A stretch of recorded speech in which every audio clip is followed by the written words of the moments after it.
Okay, Analiese, we're going to go through it, be side by side. The bottom one is when you first went out in the morning, and in the session, and the bottom or top one is after the drills. So we'll go ahead. A couple things in the bottom one. Things that we're looking for is that you get a nice, good kick, and also picking up what your arms are doing through the motion of it. So starting at the bottom, what we're looking for is that you get ankle flexion. If we actually look right here, not too bad, pretty good. You're actually your starting position could be a little bit more, a little bit better. I think if you bent a little bit more on both of them, you would actually be a little bit better. And so we'll take it ahead here. So a couple things right here. So we can see here, this is like the full extension of the classic technique.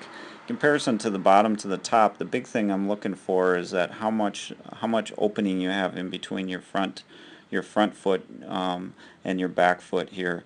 You can definitely see that you made some nice improvements during that couple hours of effort onto it.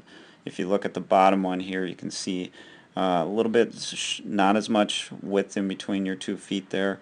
And then the big thing is you can see right there is your wheel is directly on the ground on the bottom one.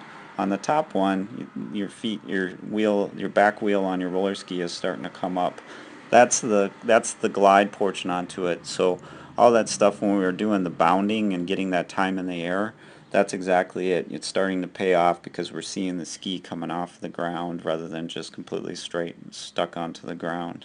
So as we go forward, we'll come ahead right here.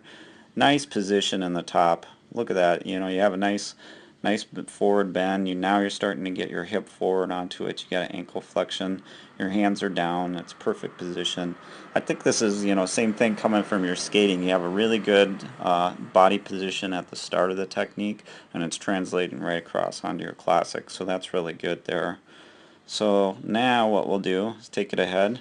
So same thing. See the improvement in the 2 hours. The bottom one shows that your ski is completely flat on the ground. Your top one, you see a real nice extension there, and that back wheel is coming up. Really good. You're making a lot of effort to get there, and it's paying off. Now the things we're going to what we're going to focus on for improvement is really in your arms, if we can quiet that.